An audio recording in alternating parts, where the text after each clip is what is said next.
मंगलाचरण करेंगे। ओम नमः सिद्धेभ्य जय श्री ओम नमः सिद्धेभ्य जय श्री ओम नमः सिद्धेभ्य। मंगलम भगवान वीरो मंगलम गौतमो गणी मंगलम कुंद कुंदाद्यो जैन धर्मोस्तु मंगलम। सर्वमंगल मांगल्यम सर्व कल्याण कारकम प्रधानम सर्वधर्माणां जैनम जयतो शासनम। जैनम जयतो शासनम जैनम जयतो शासनम। नमः समय साराय स्वानुभूत्या चकासते चित स्वभावाय भावाय सर्वभावांतरच्छिदे। अध्यात्म अमृत कलश के माध्यम से हम नयों के बारे में भी जान रहे हैं। और नयों में मुख्य रूप से दो नय होते हैं, निश्चय नय और व्यवहार नय। निश्चय नय को द्रव्यार्थिक नय भी कहते हैं।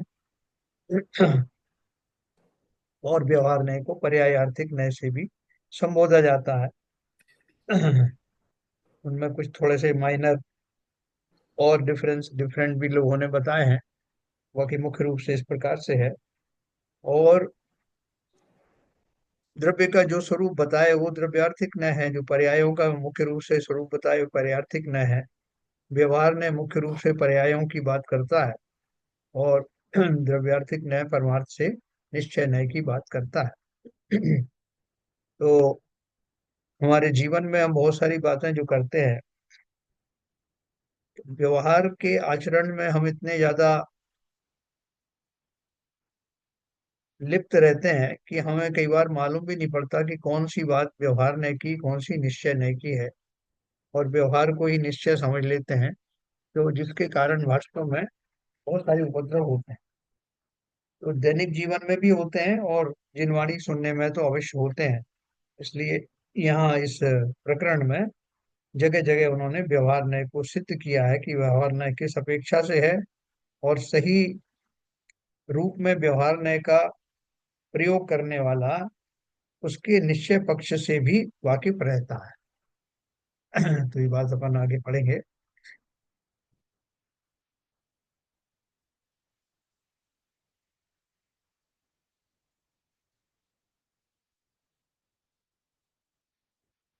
तो अपन ने कल पढ़ा था, नो कर्म शरीर तो मरणोत्तर काल में स्वयं भिन्न भाषित हो जाता है, पर कर्माण शरीर जो अष्ट कर्म का पिंड है वह आत्मा के साथ जन्मांतर तक जाता है।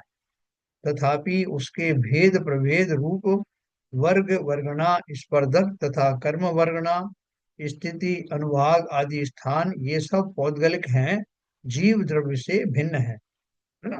क्योंकि ये स्थितियां वगैरह भी इसी की होती हैं। अब जैसे आयु कर्म की अपन बात करें तो आयु कर्म जो है साहब कोई 100 साल तक जिंदा रहेगा, तो वो उसमें काल द्रव्य की मुख्यता से बात करते हैं। और रहेगा कौन, कर्म रहेगा। और कर्म कैसा है, भौगोलिक है। तो ये जितनी भी जो बातें की जाती हैं, कितना अनुभाग है, कितना उसका प्रदेश है, तो ये सब जो है वो पौद्गलिक कर्म की लिए कहे जाते हैं। और जीव द्रव्य में ये सब लागू होते नहीं।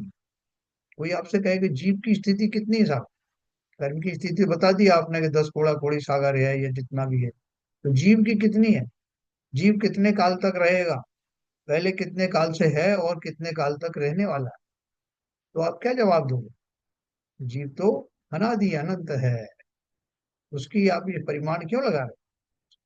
तो जो दशाएं जो प्राप्त होने वाली हैं पश्चात की, सिद्ध अवस्था आदि की, वो सब किसके बेसिस पे चलती हैं, हमारे जो स्वाभाविक भाव हैं, जो किसी कर्मों के मोहताज नहीं है।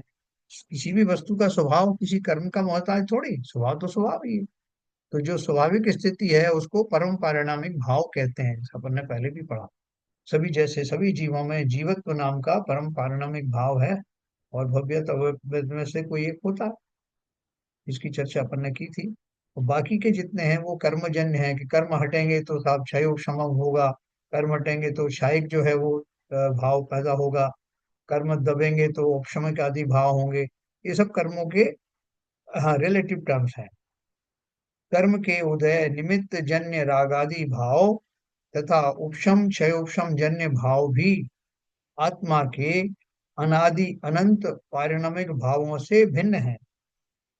कर्म सापेक्षता की अपेक्षा वे भी औपाधिक भाव हैं। ये उपाधियां होती ना, ये उपाधि है।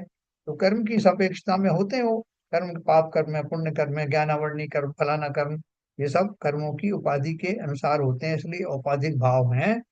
जीव स्थान गुण स्थान मार्गना स्थान आदि सर्व भाव जीव में होते हुए भी परोपाधि निमित्त जन्य होने से स्वभाव भाव में अंतर्गर्भित नहीं किए जाते हैं। अपन बहुत बार पढ़ चुके हैं इसको, कि जो भी जितने भी भाव हैं ये सब कैसे हैं, स्वभाव भाव नहीं है। फलतः जीव एकमात्र अपने अनंत गुणों का पिंड, अखंड ज्ञायक स्वभावी अद्वैत चैतन्य मात्र है, उसका अनुभव करना ही उचित है। जब आपसे कहा जाए कि भाई साहब आम का आपने देखा है क्या, हाँ साहब देखा है, बोले एक अच्छा एक सुंदर से आम की कल्पना करो। बोले कौन से आम की करूं साहब, कि वो हापुस आम की करूं कि दशहरी आम की करूं, लंगड़ा आम करूं, नहीं कोई भी आम की आप चिंतन करो। उस आम आत्मा, उस आम का जो स्वरूप है वो आपके चिंतन में लाओ। तो जब हम चिंतन में लाएंगे बढ़िया मीठा पका हुआ आम, तो उसका जो पीला रंग या जैसा भी रंग है वो हमारे दिमाग में आएगा, और रस से भरा हुआ है, वो गूदे से भरा हुआ है, ऐसा हमारे दिमाग में घूमेगा। ऐसा कौन व्यक्ति होगा जब आम के चिंतन की बात कहें तो वो सड़े आम के बारे में सोचेगा कि आम में कहाँ से कीड़ा लगा है, कैसा आम खराब दिख रहा है, और कहाँ कहाँ जो है पिलपिला हो गया है। ऐसा कौन सोचेगा।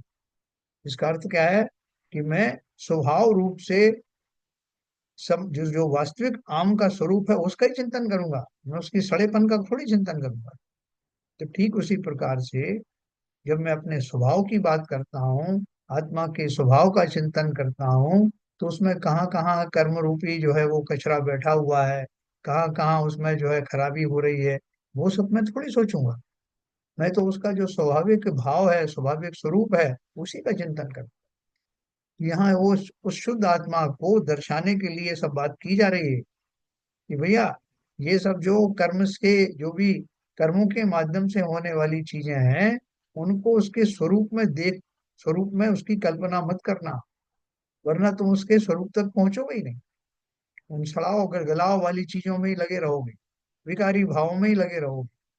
तुम तो उसके स्वभाव को देखो कि आम का स्वभाव कैसा रसीला गंध युक्त होता है, उसी की कल्पना करो।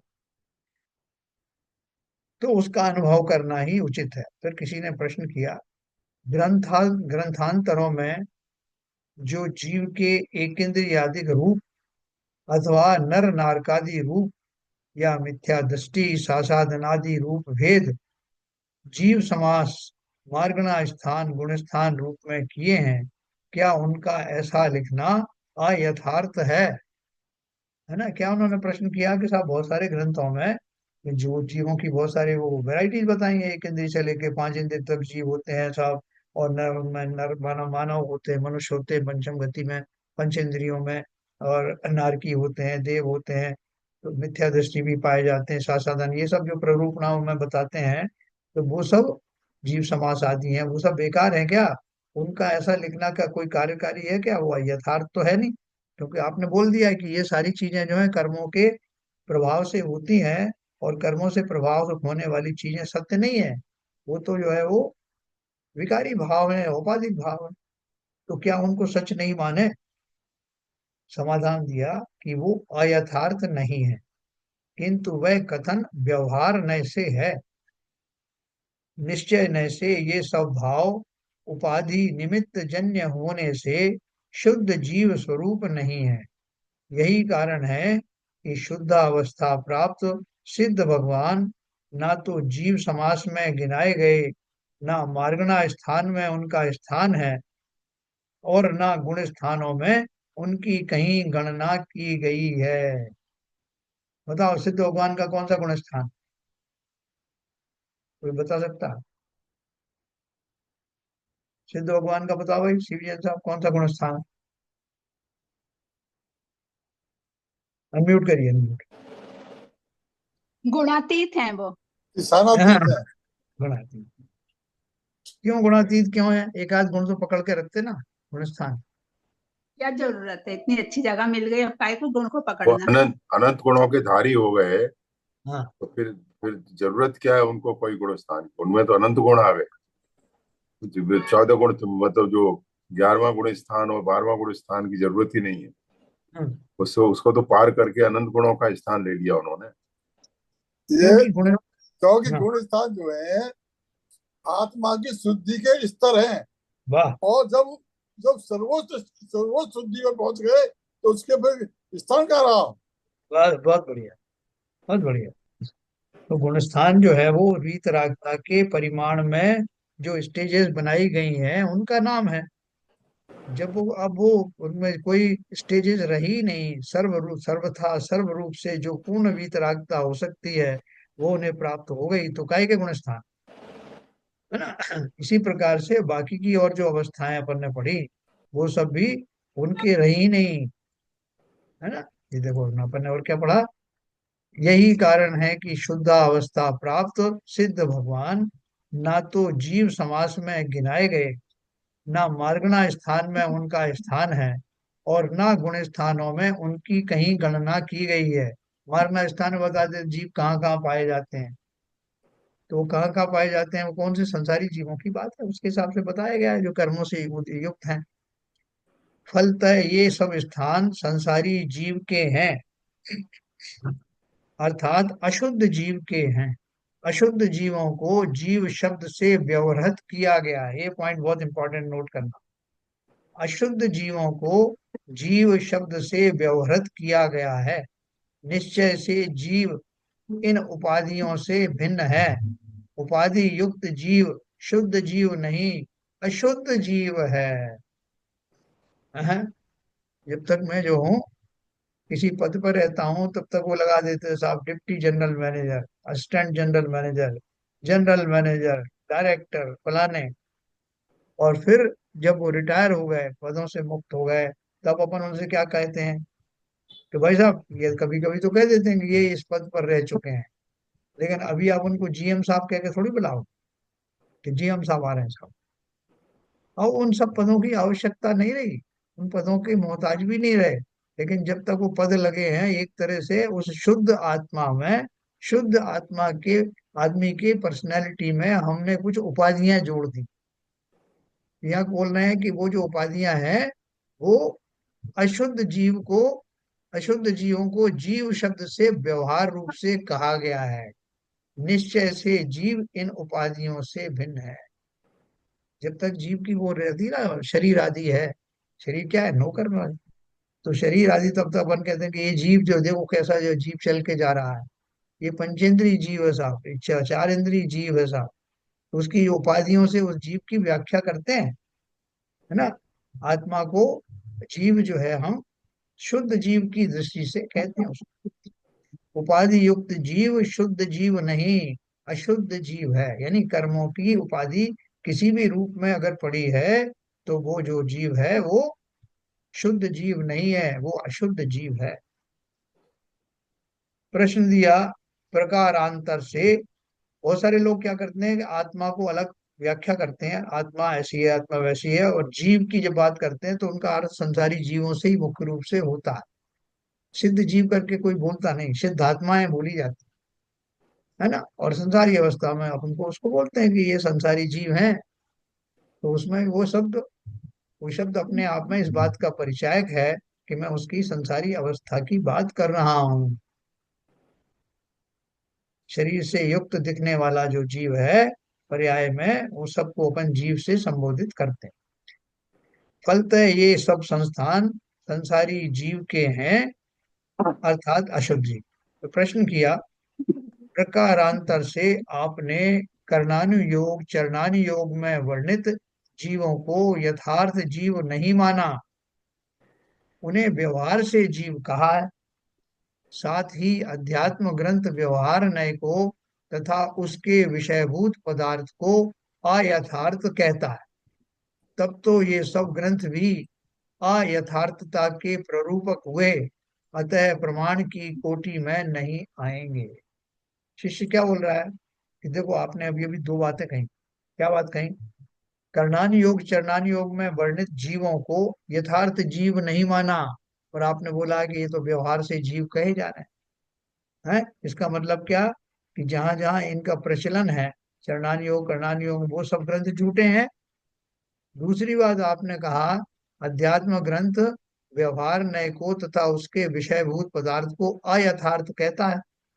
तो इसलिए ये सारे जो ग्रंथ हैं, अध्यात्म ग्रंथ वगैरह भी हैं, इन सब में जो कुछ भी प्रसंग आए हैं वो सच्चे नहीं है, अयथार्थ है।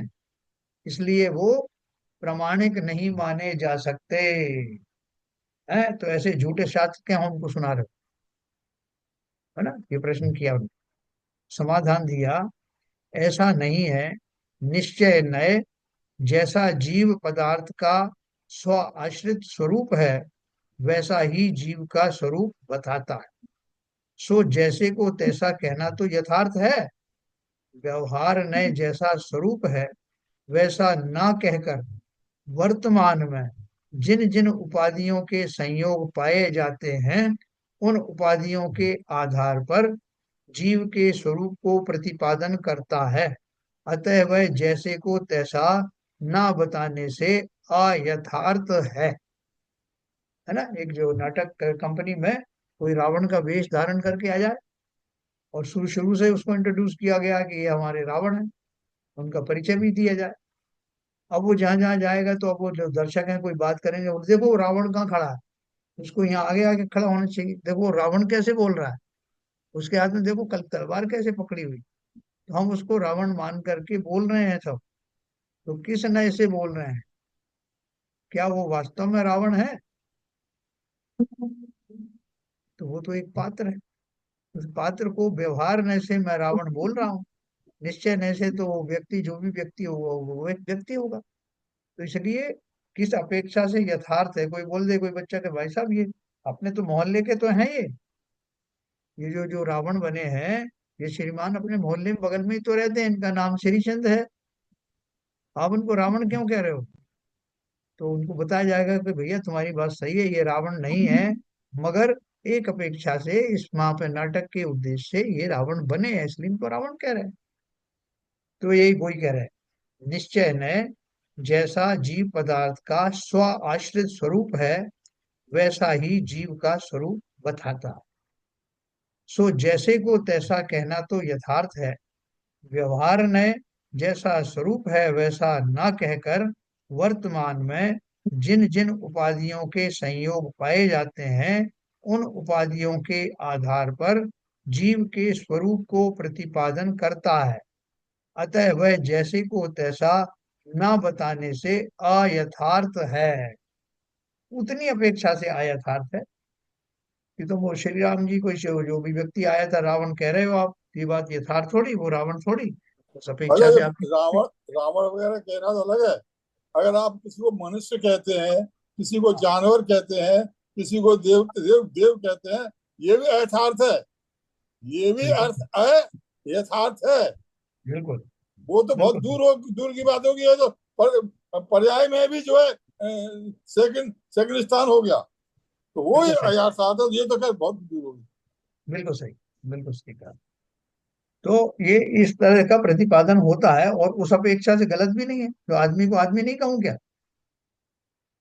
जैसे उन्होंने कहा बाबू जी ने कि भाई कोई आदमी, उसको आदमी, मैं इस अपेक्षा से कह रहा हूँ कि इस पर्याय में वो मनुष्य की देह में है, इसलिए आदमी कह रहा हूँ। अब निश्चय नय से तो मैं उसको आत्मा कह सकता हूँ ना, कि जीव जीव निश्चय नय से तो ये जीव द्रव्य है, आत्म द्रव्य है, ऐसा बोल सकता हूँ। उसमें तो दोनों ही नय सही है ना, किस अपेक्षा से कौन सी बात कही जा रही। तथापि उस व्यवहार नय की गणना मिथ्या ज्ञान में नहीं है। मिथ्या ज्ञान तो विपरीत संशय या अज्ञान रूप प्रतिपादन करता है। व्यवहार नय सम्यक ज्ञान का भेद है। देखो, ये बहुत अच्छे से समझना कि व्यवहार नय कौन करता है। मैंने शुरू में आपको बताया था कि व्यवहार नय से कथन करने वाला वास्तव में वो है जिसे निश्चय नय का भी पता है। वही वास्तव में जब वो व्यवहार से कोई बात कहता है तो उसका व्यवहार नय सच्चा है। लेकिन जिसे ना तो निश्चय का पता है और ना ही सही व्यवहार का पता है, उसका जो भी आचरण होगा वो व्यवहार नय भी नहीं होगा। जिसे मालूम है किसी आदमी को आदमी क्यों कहा जा रहा, अगर उसने ये आदमी कहा है और उसको ये पता है कि ये आत्मद्रव्य है, इस पर्याय में आदमी है, तो सम्यक दृष्टि भी उसको व्यवहारने से आदमी ही कहेगा।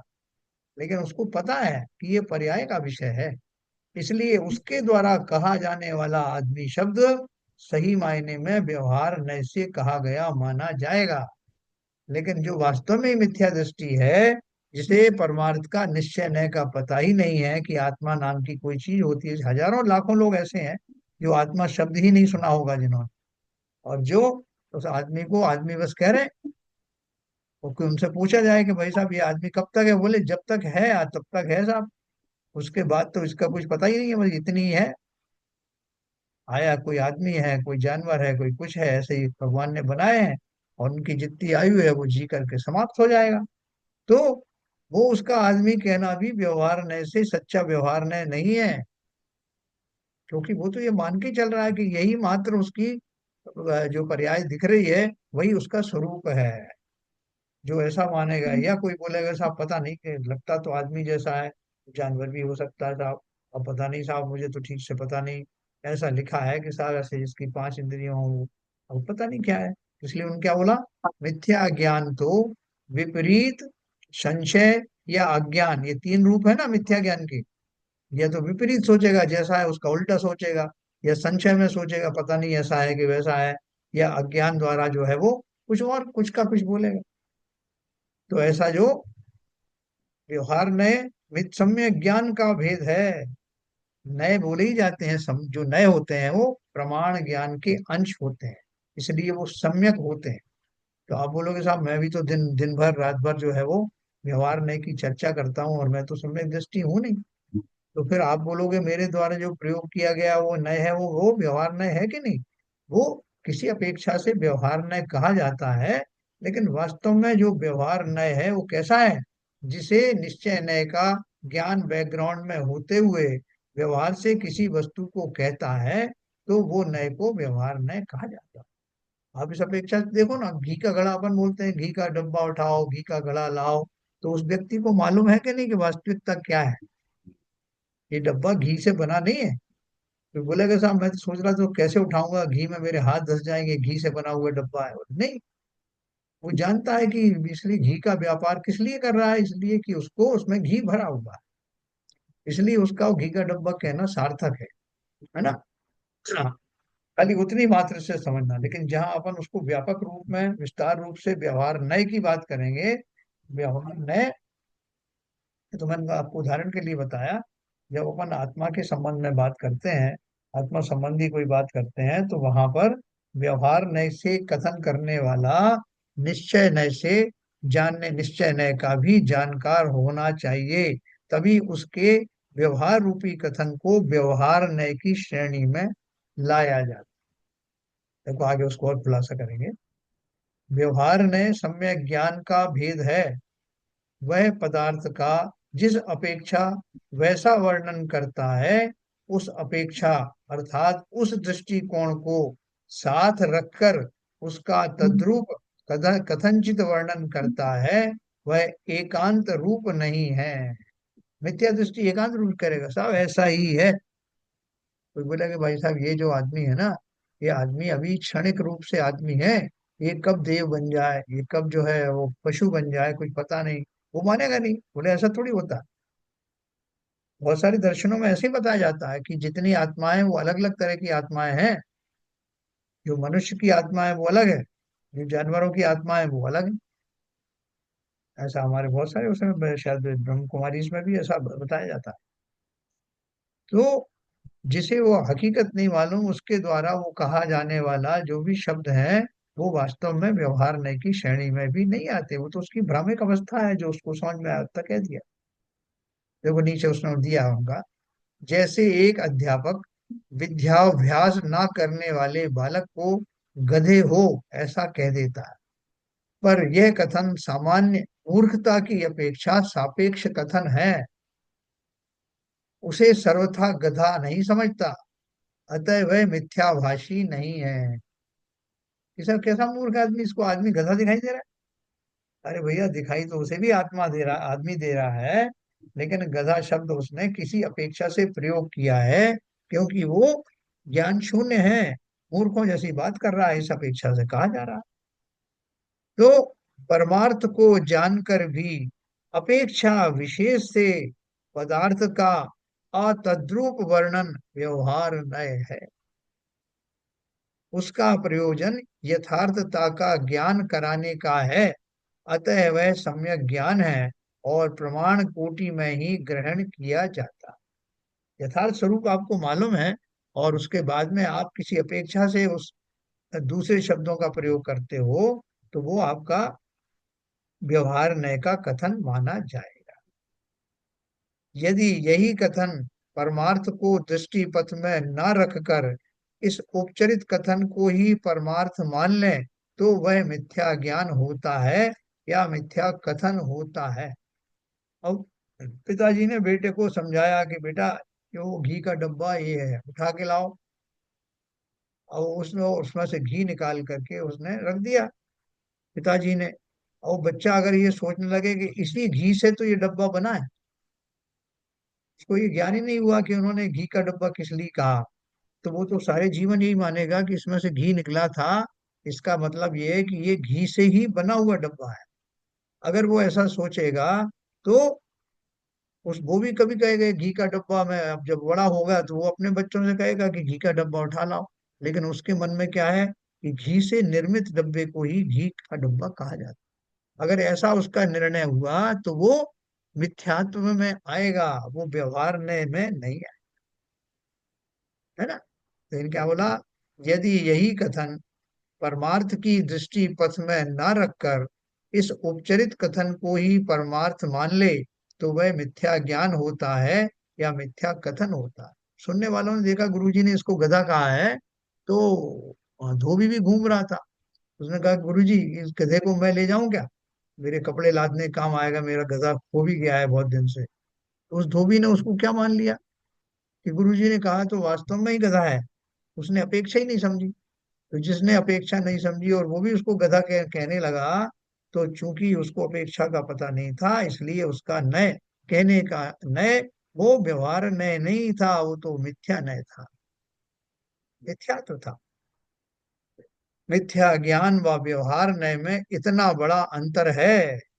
व्यवहार नय वाले की दृष्टि गौण रूप से परमार्थ पर है, परमार्थ का मतलब जो उसका वास्तविक अर्थ है, उसे ही वह पर्याय जानता है, उसे ही वह यथार्थ जानता है।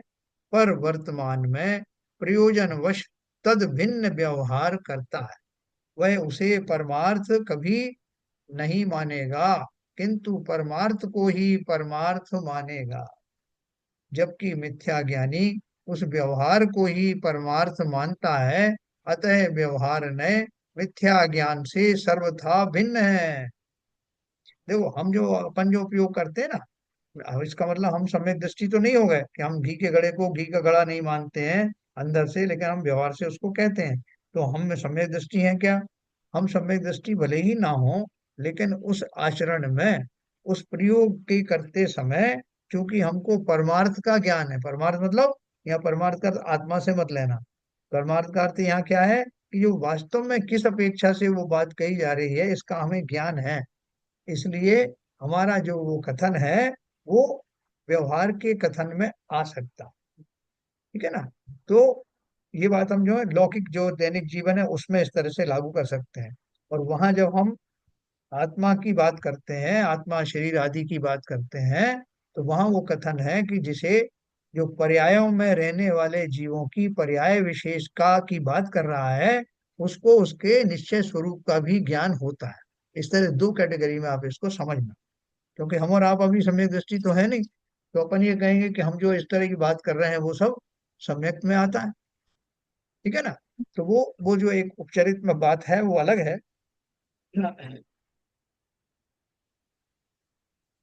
यह सिद्ध हो गया कि ग्रंथांतरों में वर्णित जीव का वर्णन अयथार्थ नहीं है, क्योंकि वे अशुद्ध परिणतियां भले ही पर निमित्त सापेक्ष हों, पर हैं जीव में पर्याय सापेक्ष द्रव्य का वर्णन भी व्यवहार न्याय में आता है ना। व्यवहार न्याय में क्यों आता है? क्योंकि हमें पता है कि इस पर्याय में मैं मनुष्य पर्याय में हूँ। मनुष्य पर्याय में इसका मतलब क्या कि मैं किसी और पर्याय में भी था क्या?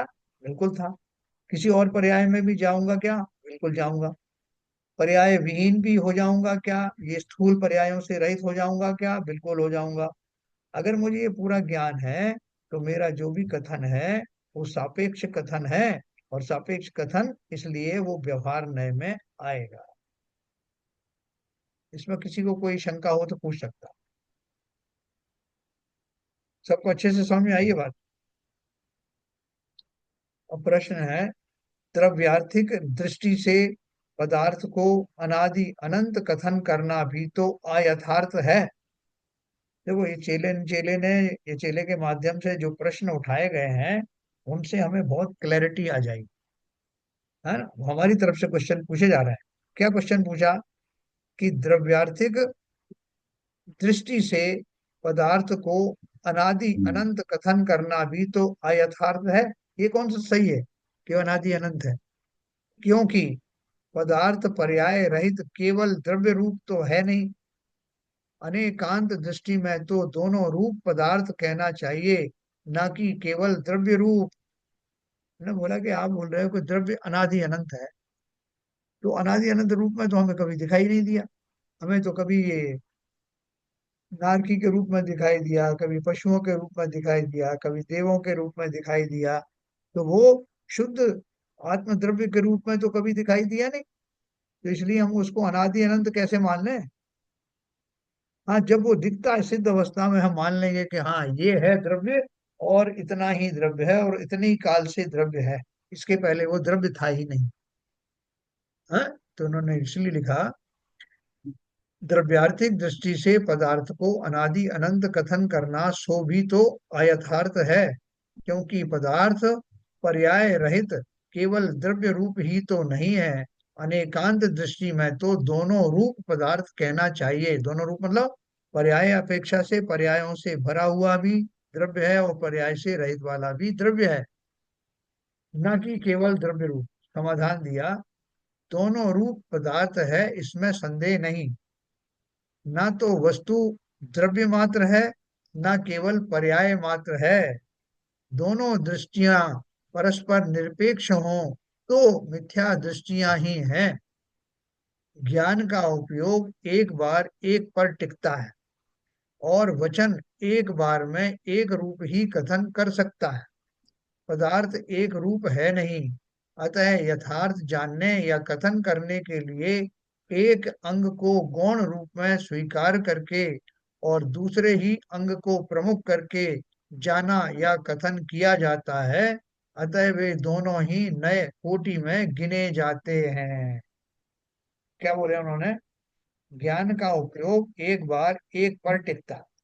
जब भी मैं एक बात कहूंगा, किसी भी चीज को देखना होता है, कौवे की जो दो गोले होते हैं, छेद दो होते हैं, और उसका जो पुतली होती एक होती।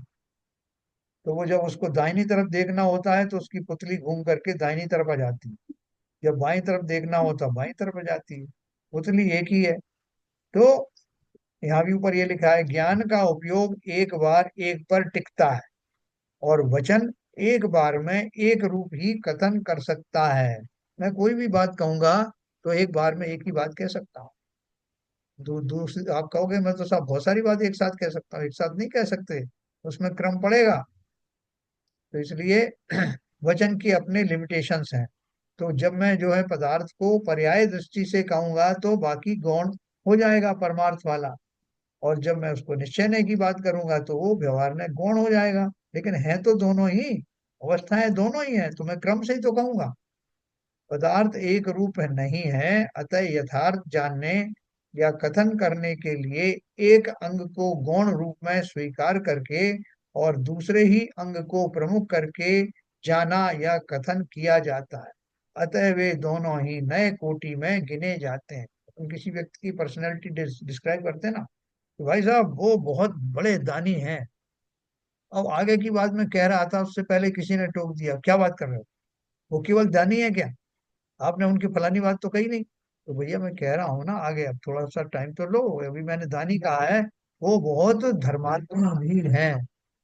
तो तीसरा चिल्लाया कि क्या बस वो दानी और धर्मात्मा ही है? आपने ये तो कहा नहीं कि वो जो है बड़े उदार भी हैं, उदार प्रवृत्ति के आदमी हैं, और उनके अंदर में बहुत क्षमा आदि है, ये तो कहा ही नहीं। तो भैया मैं एक एक करके तो कहूँ, एक एक करके क्या, कैसे सब एक साथ कहो, कैसे कहूँ एक साथ? तो अतः वह दोनों ही नए कोटि में गिने जाते हैं। तो प्रश्न किया, मतलब देखो, जो जिसने निश्चय नय का जो का ज्ञाता है, वो व्यवहार नय का भी ज्ञाता है। जो व्यवहार नय का ज्ञाता है, सम्यक नय का ज्ञाता है, वो तभी है उसको व्यवहार नय का ज्ञाता कहेंगे जब वो परमार्थ का भी ज्ञाता है। लेकिन जब मैं उसकी डिस्क्राइब करूंगा तो एक बार में एक ही बात कहूंगा कि भाई साहब, जीव जो है शुद्ध अवस्था में समस्त कर्म आदि से मुक्त होता है, इसलिए उसका आवागमन रुक जाता है और वो सिद्ध अवस्था को प्राप्त होता है। और जब वो कर्मों से युक्त होता है तब वो विभिन्न गतियों आदि में विभिन्न स्वरूपों में दिखाई देता है। तो ये दोनों बात तो कह रहा हूँ ना, एक के बाद एक कह रहा हूँ, तो दोनों ही बात सही है। तो इसलिए उसमें से एक को गलत कहना, क्योंकि एक को मैंने मुख्य कहा उस जिस समय में, तो दोनों ही यथार्थ है। तो प्रश्न उठा कि जब दोनों नए कोटि में है तब दोनों को यथार्थ कहना चाहिए। एक को यथार्थ कहना तथा दूसरे को अयथार्थ कहना तो उचित नहीं। बोले साहब, आप तो हमको तो कह रहे हो कि हाँ दोनों दोनों चीजें सही हैं, लेकिन जब बात आती है तो आप बोलते हो कि व्यवहार ने तो झूठा है, अयथार्थ है, और निश्चय ने यथार्थ है, तो आप ऐसा भी कह देते हो। तो उन्होंने क्या बोला, एकांतवादी ही अपने कथन को यथार्थ और दूसरे कथन को अयथार्थ कहता है।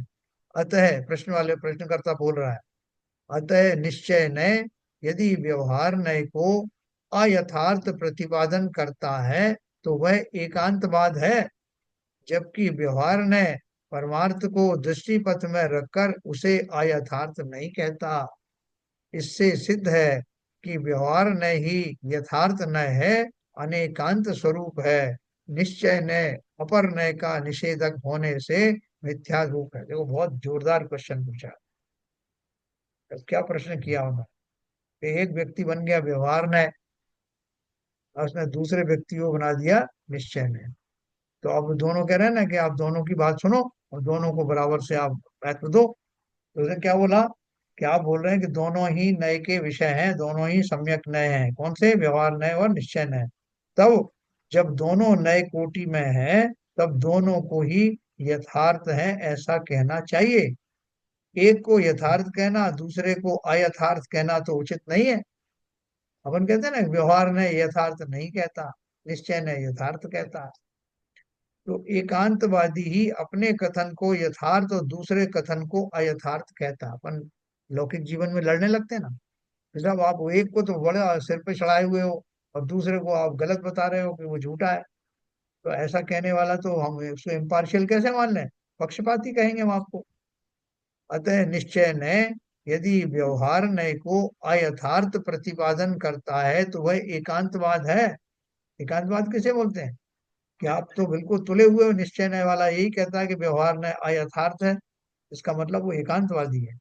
जबकि व्यवहार नय परमार्थ को अयथार्थ नहीं कहता। व्यवहार नय वाला कभी ये नहीं कहेगा कि आप जो आत्मा की बात कर रहे हो वो गलत है, अयथार्थ। इससे सिद्ध है कि व्यवहार नय ही सच्चा नय है, क्योंकि वो दोनों की बात करता है, किसी को अयथार्थ नहीं कहता, अनेकांत स्वरूप है। जबकि निश्चय नय दूसरे नय का निषेधक होने से मिथ्या रूप है। देखो जब बड़े पुराने जमाने में शास्त्रार्थ होते थे ना, तो बड़े बड़े विद्वान पंडित ऐसे ही प्रश्न ला करके और शास्त्रार्थ करते थे। तो इसका समाधान क्या दिया? ऐसा नहीं है, निश्चय नय व्यवहार नय का सर्वथा निषेधक नहीं है। जैसे उन्होंने गधा कहा ना, तो क्या सर्वथा गधा कहा क्या? नहीं। तो किसी अपेक्षा से गधा कहा, वो अपेक्षा से सही भी है कि वो गधा इस भाव से कह रहे हैं कि उसको विद्या विद्या का कोई मालूमात नहीं है, ज्ञान नहीं है, इसलिए उसको गधा कह रहे हैं। लेकिन सर्वथा गधा अगर कह देते तो उससे वो उसके सामने चारा डालते, उसको खाने के लिए वही सब चीजें देने लगते, उसको बंधन में बांध देते, उसको धोबी को सुपुर्द कर देते। वो सब तो नहीं हुआ ना। इसका अर्थ क्या है कि जिस अपेक्षा से माना उस अपेक्षा से सही भी है। ये सब यहाँ सब गधे बैठे हैं, किसी के समझ में नहीं आ रहा। अपेक्षा से तुलना की गई। तो यहाँ क्या बोल रहे हैं कि निश्चय नय व्यवहार नय का सर्वथा निषेधक नहीं, किंतु वह अखंड पदार्थ के भेदों को नहीं स्वीकारता तथा सोपाधिक भावों को वे सोपाधिक भाव हैं, निरुपाधि नहीं, ऐसा कहता है ना। आत्मा की जो जो पर्याय होती हैं उन पर्यायों में की जो अशुद्धियां हैं उन अशुद्धियों को मानता है और बोलता है कि जब तक वो अशुद्धियां हैं तब तक आत्मा अपने स्वभाव में नहीं है। तो उस अपेक्षा से उनको बोल देता है कि ये नारकी है, मनुष्य है, ये कर्मों से युक्त है, ये इस तरह से अज्ञानी है। वो सब जो दशाएं हैं वो कर्मों के सापेक्षता में कहता है। पर्याय भेद पदार्थ में नहीं है ऐसा निश्चय ने नहीं कहता, किंतु वह कहता है कि पर्याय नाशवान है, उत्पन्न होकर विलय हो जाती हैं, अतः वे पदार्थ ही त्रैकालिक स्वरूप नहीं है, तात्कालिक रूप है। और मेरा विषय त्रैकालिक स्वरूप वर्णन करना है। मैं क्या बात कर रहा हूँ भैया कि पर्याय मेरे अंदर आती हैं चली जाती हैं, मैं इसको मना थोड़ी कर रहा हूँ। लेकिन किसकी पर्याय आती जाती रहती हैं, वो कौन है, वो स्थायी वस्तु कौन है।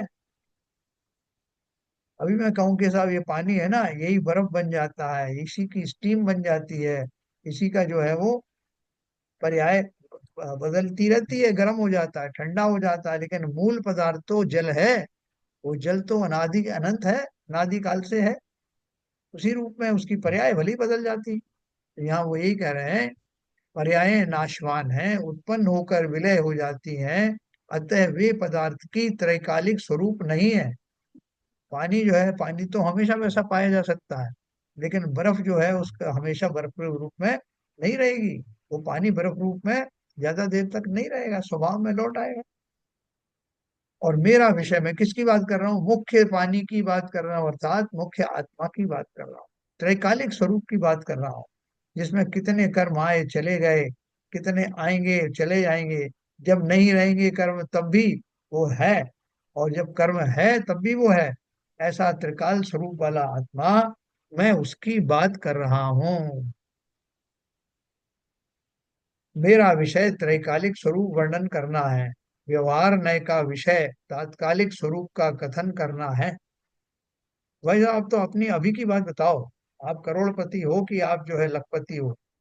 तो बोला भाई साहब मेरे पास तो अपने सिवाय कुछ भी नहीं है, मैं तो बस मैं ही हूँ, मेरे पास कोई धन नहीं है। बोले क्या बात कर रहे हो आप अभी की बात करो ना, कितना धन आपके पास है, कितनी फैक्ट्री आपके पास है, और आप कह रहे हो मेरे पास कुछ है ही नहीं। तो अब इस कथन में मैं किस अपेक्षा से कह रहा हूं कि मेरे पास कुछ नहीं है, स्वयं मैं ही हूं और मेरे पास कुछ नहीं। मैं अपने उस त्रिकाली स्वरूप को साक्षी जान करके उसकी बात कर रहा हूं। और तुम जो ये फैक्ट्री और ये सब की बात कर रहे हो, जो ना तो मैं हूं, ना मुझसे जुड़े हुए हैं, ना कभी मेरे हो सकते हैं, उनकी अपेक्षा से कह रहे हो। तो मैं पर्याय की अपेक्षा से तो मान लेता हूं कि हाँ इनको, इन पर मेरा अधिकार कहा जाता है, लेकिन वास्तव में वो मेरे नहीं। व्यवहार नए पदार्थ को, व्यवहार नए का विषय तात्कालिक स्वरूप का कथन करना है। व्यवहार नए पदार्थ को नग्न रूप में नहीं देखता, किंतु उसकी सजावट जो पर के संयोग से है उसे भी पदार्थ के रूप में कथन करता है ना। पर वह पदार्थ की नग्नता को भी जानता है, दृष्टि में उसे गौण रखता है। ये दो चार लड़के खड़े हुए हैं साहब, तो बोले इसमें से साहब कौन सा जो है सुंदर है। तो उसकी सुंदरता का वर्णन हम उसके वस्त्र आदि को देख के कर देते हैं, या कैसा मेकअप किया है साहब, ये ज्यादा सुंदर है, वो ज्यादा सुंदर है।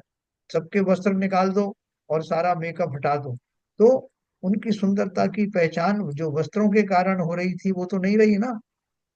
वो तो जैसा उनका नैसर्गिक रूप है उसी में देखना है आपको। लेकिन मैं तो पहचान वस्त्रों के कारण बना रहा था ना, तो जो बेकार है। हाँ, पर्याय के हिसाब से ठीक बात है कि इसकी ड्रेस अच्छी है, उसकी ड्रेस अच्छी है, वो उस समय की तात्कालिक पर्याय की अपेक्षा से। वह पदार्थ की नग्नता को भी जानता है, दृष्टि में उसे गौण रखता है। निश्चय ने भी सजावट को सजावट जानता है, उसे वस्तु स्वरूप है ऐसा नहीं मानता है। जो बात कर रहा है कि ये सुंदर है वो सुंदर है, वो किस अपेक्षा से मान रहा है? उनकी वस्त्रों की सजावट के हिसाब से मान रहा है। लेकिन निश्चय ने क्या है, निश्चय ने भी जानता है कि इसकी सजावट अच्छी है, लेकिन वो अंदर तक झांकता है, एक्सरे करके देखता है, ये सब सजावट तो ऊपरी है। सजावट तो है, उसको मना कहाँ कर रहा है, लेकिन ऊपरी है, ये उस व्यक्ति के स्किन के अंदर घुसी नहीं। वस्तु को नग्न रूप से ही देखता है।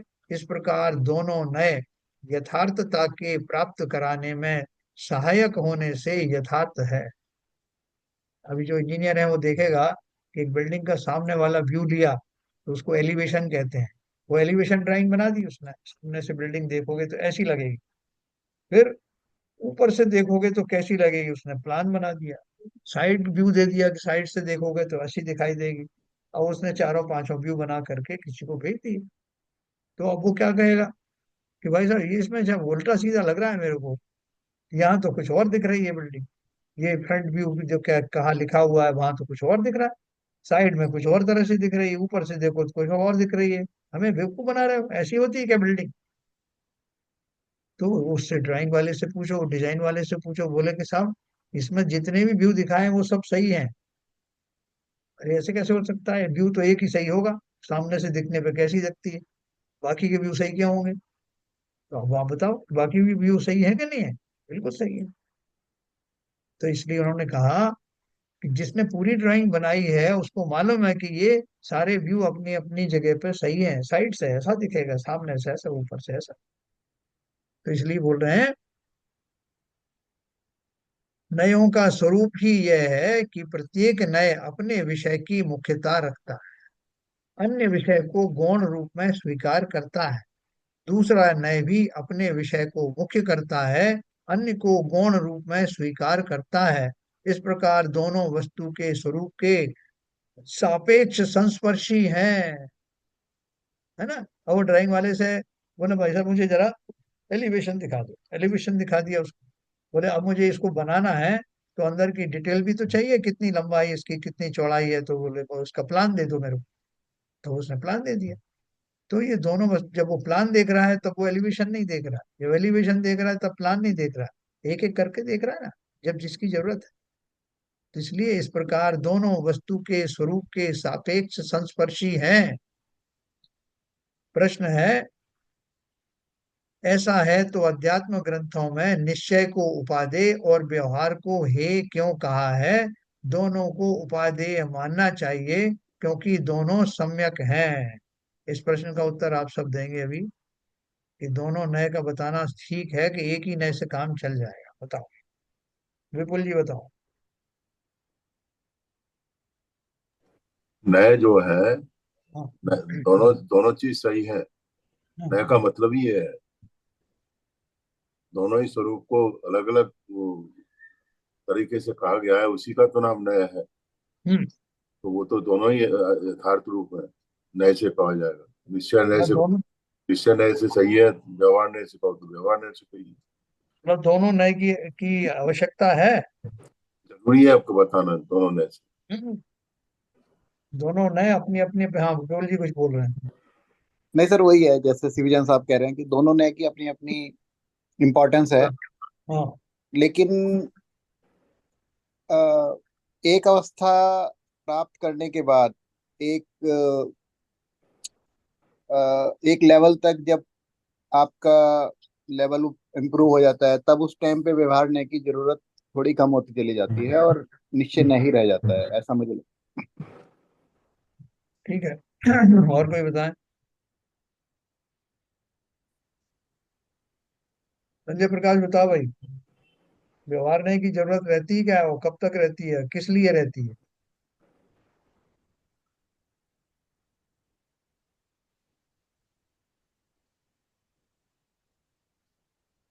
संजय प्रकाश नहीं है शायद। हाँ सर। सर नहीं ये सर, आपको। व्यवहार, शुरुआत तो सर व्यवहार से ही होगी सर। हम्म शुरुआत तो व्यवहार से ही होगी, और मतलब निश्चय को दिमाग में रख के व्यवहार करते रहेंगे अपन, तभी उस तरफ आगे बढ़ेंगे। हम्म तो व्यवहार व्यवहार जो तो है वो, जरूरी है, मतलब पहले हाँ, क्योंकि व्यवहार मतलब जैसे बस भावना हाँ, वैसे ही लाना जैसे भरत चक्रवर्ती जी से थे, मतलब उस टाइप हम्म से जीवन में जीते उस जीवन को जीना तो है ही सर, जैसे जन्म मिला है और जन्म को उस टाइप से जीना है, मतलब जैसे आप बताया था आपने, भव्य अभव्य दोनों, ये अपना क्या नाम, ज्ञानी अज्ञानी जैसे जीते हैं। क्रियाएं तो करनी है आपको, परिवार के बीच में है, परिवार से एकदम से आप भाग नहीं सकते, जो जिम्मेदारी आपकी है। लेकिन उनको करते हुए जैसे आपने बताया था कि उसको मतलब, जैसे वो व्यापारी का भी बताया था कि मुनीम जैसे जीवन जीता है, दुकान पे बैठता है, वैसे हम्म ही व्यवहार में अपने को बैठना है। हम्म हम्म हम्म और व्यवहार में अभेद वैसे ही रूप को, करते करते एक समय आएगा जो ज्ञान आएगा। हाँ, बोलिए नीरजा जी। हाँ, अभेद रूप को पूरी तरह अच्छी तरह समझने के लिए भेद रूप को यूज करना पड़ता है, जिसे कहते हैं व्यवहार नहीं। तो व्यवहार नहीं भी इसलिए जरूरी है कि अभेद रूप को अच्छी तरह समझ लें, भेद रूप से। वो व्यवहार ने बहुत व्यापक है। जैसे हम जिन वस्तुओं को जिस रूप में वर्तमान परिस्थिति में जैसा देख रहे हैं, उसको उस अपेक्षा से कहना, कब कहना, जब हम उसका जो शाश्वत रूप भी जानते हैं। लेकिन वर्तमान में हम बोलते हैं कि वो कैसा लगा। आपसे कई बार देखते हो, आपकी जो गृहिणी है या बच्चे हैं, वो तैयार होके आते हैं, वो पूछते हैं कि मैं कैसा लग रहा हूँ। तो जिसने उसका दूसरा रूप भी देखा हुआ है, वो समझ जाएगा कि वर्तमान में वो अपनी सजावट के बारे में पूछ रहा है कि मैं कैसा लग रहा हूँ इस सजावट के साथ में। लेकिन वो जैसा है वैसा तो है ही। ओके कर ओके कर है ना? ओके वही का बात बटन है ना, जो निश्चय है ओके का बटन है ना, अभेद है। हाँ, तो अभी जो खोलते हैं। हाँ हाँ, मैं ये बता रहा था कि सूरज पूरब में निकलता है, ऐसा हाँ। बोलते हैं। लेकिन यदि जी। इसमें नहीं लग जाए तो सूरज तो कभी निकलता ही नहीं है, सूरज तो हमेशा ही रहता है। तो हाँ, बहुत सारी बातें व्यवहार से कहते हैं कि क्योंकि सूरज निकला नहीं है। व्यवहार रूप से हम कहते हैं कि भाई सूरज उगता है, वो हाँ, पूरब में और पश्चिम में छिप जाता है। हाँ, जबकि सत्यता ये है कि कभी सूरज तो कभी ना उगता है ना छुपता है, वो तो हाँ, जब पृथ्वी हमेशा घूमती रहता है है। तो अपने आप अपने को रात और दिन मिलता है। बिल्कुल सही है। तो अभी ये अपन ये बताएं कि सूरज जहां से निकलता है उसको पूर्व दिशा कहते हैं, या सूरज पूर्व दिशा में से निकलता है? दोनों में से कौन सी बात सही फिर से बोलिए। सूरज पूर्व दिशा से निकलता है, है? हाँ, पूर्व मैं दिशा फिर तो से, पूर्व दिशा है। हाँ, मैं ये पूछ रहा हूँ कि दोनों ही सूरज बात पूर्व दोनों ही पूर्व बात दिशा। सही है सर। दोनों में दोनों ही नए बात लग जाएंगे तो बात दोनों चेंज हो जाएगी। अलग अलग नए से कहिए आपने। पूर्व दिशा से सूरज पूर्व दिशा से ही निकलता है, या मैं ये कहूँ कि जिस दिशा से सूर्य निकलता है उसको ही पूर्व कहते दोनों सत्य हैं। हैं। दोनों एक ही बात है। दोनों व्यवहार नए से सत्य हैं सर। नहीं हाँ, सर, ज्यादातर तो एक ही सत्य है कि जिस दिशा से निकलता है उसको पूरब कहते हैं। हाँ, दूसरी बात तो उसका डेरिवेशन हो गया। जी तो जी, ठीक है। पहली वाली यही बिल्कुल। सत्य है कि जिस दिशा से सूरज निकलता है उसको हमने पूरब बोल दिया। हाँ, उसके बाद वो बाकी तो पूरब दिशा से सूरज निकलता है, ये तो व्यवहार की बात हो गई। हाँ, वास्तव में तो यह है कि एक एक लॉजिक बना दिया गया हाँ, कि जिधर से सूरज निकलेगा वो पूरब है। पूरब कहलाएगा, है ना? ऐसे बहुत सारे कथन हैं जिसमें जीव भ्रमित हो जाता है कि इसको कैसे कहें, कि जो कर्मों से युक्त हो उसी को जीव कहते हैं, जो कर्मों से मुक्त हो क्या वो जीव नहीं है? बताओ। जिन जो सिद्ध भगवान हैं वो जीव की श्रेणी में आते हैं या नहीं आते हैं? खुद सिद्धात्मा है आते सर। हैं सिद्धार्थ। आपने है, अभी तो पढ़ा था उसमें। जीव दो हाँ, प्रकार के होते हैं, संसारी जीव और मुक्त जीव। हाँ, संसारी जीव वो है जो कर्मों से युक्त हैं, और हाँ, मुक्त जीव वो है जो कर्मों से युक्त हैं। इसमें तो शास्त्रों में लिखा हुआ 50 जगह। हाँ, देखिए, संसारी जीव दो प्रकार के होते हैं, संसारी जीव और मुक्त जीव। आपने बताया शुद्ध जीव शुद्ध आत्मा के से उसको संबोधित किया जाता है। हाँ, जब जीव शुद्ध सिद्ध अवस्था में हो जाता है तो शुद्ध आत्मा से उसको संबोधित किया जाता है। जब तक संसारी अवस्था में रहता है तब तक वो उसको जीव से उसको संबोधित किया जाता है। चलिए, बहुत नहीं बढ़िया सर, है है। तो दोनों, नहीं सर, है तो दोनों जीव ही, मतलब ये तो सेकंड लेवल हो गया ना। एक लेवल में बोल रहा हूँ तो दोनों जीव ही है। बिल्कुल, बिल्कुल। वहां फिर अपेक्षा आप लगाओगे तो वो नए का विषय बन जाएगा कि जो कर्म आदि से, कर्मोपाधि से रहित हैं, वो सब सिद्ध शुद्ध जीव हैं, सिद्ध जीव हैं। और जो कर्मोपाधि से युक्त हैं वो सब संसारी जीव हैं। लेकिन जीव दोनों ही हैं। वर्तमान में उन उपाधियों से जो सहित हैं, वो कभी उपाधियों से निवृत्त भी होंगे। ठीक है, तो ये बात, ये अपन विषय कल और पढ़ेंगे, बहुत रोचक विषय है। सिद्ध भगवान के बारे में कुछ और विशेषताएं अपन ये पढ़ेंगे। ये अगर अपेक्षाएं समाप्त हो जाए ना, जी। हमें जो जैसे आज की लड़ाई जो चल रही है हाँ। संसार में, एक दूसरे की सब उंगली उठा रहे हैं, तू ऐसा कर रहा, तो सापेक्षता और स्वादात में भाषा को नहीं समझ पा रहे हैं। और यही एक लड़ाई है। अगर ये आप जो कह रहे हो ना, व्यवहार और निश्चय को, दोनों ही यथार्थ हैं, बिल्कुल, बिल्कुल। दोनों आप अगर यथार्थ हैं अभी अभी जगह पर। लेकिन हमने निश्चय को ज्यादा महत्व दे दिया है, व्यवहार को हम ये समझने लगे हैं, इसलिए ये लड़ाइयाँ चल रही है। आप दूसरे व्यक्ति के एंगल से अगर देखोगे वो बात कि उसने ऐसा क्यों किया, और उसके एंगल से देखोगे तो आपको लगेगा कि वो उसका वो एंगल की, उस एंगल के हिसाब सही से है, उसकी आप बात बिल्कुल सही सही कह रहे हैं, आप बिल्कुल सही कह रहे हैं, यही मैं भी कह रहा हूँ। आप जो कह रहे हो यही, इसी बात को मैं कहने की चेष्टा कर रहा हूँ। आपने है। बिल्कुल, बहुत सही कहा। बिल्कुल। चलिए साहब, जिनवाणी स्तुति करेंगे, समय हो गया, 4 मिनट ज्यादा हो गया। हाँ, हाँ। संजय प्रकाश।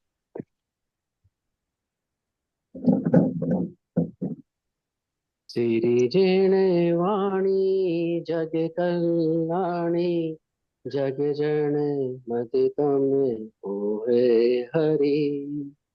जन मन हारी गण हरे हारी, जम जरा भवे रोगे हरि। तिथैराणं दिव्य झुड़िंजो, पड़ै सुड़ै मैये धारै।